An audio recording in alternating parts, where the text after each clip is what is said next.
પ્રકાશ મુક્ત થયો, પણ હજી સુધી તારાઓ જન્મ્યા નહોતા. બ્રહ્માંડ શાંત હતું, અંધકારમય હતું. આ સમયને કહેવામાં આવે છે ડાર્ક એજીસ.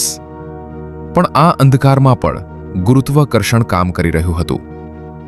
ગેસના વાદળો ધીમે ધીમે ભેગા થતા રહ્યા અને કંઈક મહાન બનવાની તૈયારી ચાલી રહી હતી. લગભગ 15થી 40 કરોડ વર્ષ પછી પ્રથમ તારાઓ પ્રગટ થયા. તેમના કેન્દ્રમાં ન્યુક્લિયર ફ્યુઝન શરૂ થયું. પ્રકાશ ફરીથી બ્રહ્માંડમાં છવાઈ ગયો. આ વિશાળ તારાઓએ ભારે તત્વો બનાવ્યા: કાર્બન, ઓક્સિજન, લોહા.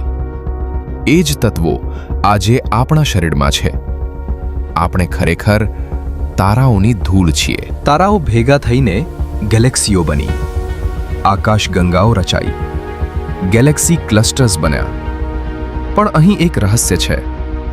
જે આપણે જોઈ શકીએ છીએ તે બ્રહ્માંડનો ફક્ત 5% ભાગ છે. બાકીનું ડાર્ક મેટર અને ડાર્ક એનર્જી. ડાર્ક મેટર દેખાતું નથી, પણ તે ગુરુત્વાકર્ષણ દ્વારા ગેલેક્સીઓને જોડી રાખે છે. લગભગ 4.6 અબજ વર્ષ પહેલા આપણી ગેલેક્સીના એક ખૂણે ગેસ અને ધૂળના વાદળમાંથી જન્મ્યો આપણો સૂર્ય.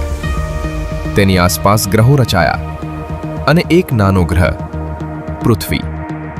અબજો વર્ષોની યાત્રા પછી અહીં જીવન પ્રગટ થયું.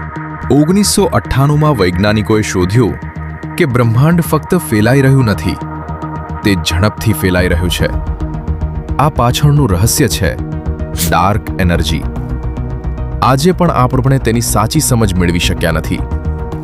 ભવિષ્યમાં બ્રહ્માંડ કદાચ ધીમે ધીમે ઠંડુ પડી જશે, બિગ ફ્રીઝ, અથવા કદાચ બધું તૂટી જશે. શૂન્યમાંથી શરૂઆત અને આજ સુધીની અદ્ભુત યાત્રા. 13.8 અબજ વર્ષની કહાની એક નાનકડા ગ્રહ સુધી આવી પહોંચી છે અને આપણે તેના સાક્ષી છીએ. આ છે હિસ્ટ્રી ઓર્બિટ. જો તમને ઇતિહાસની આવી જ અદ્ભુત યાત્રાઓ ગમે તો ચેનલને સબસ્ક્રાઇબ કરવાનું ભૂલતા નહીં.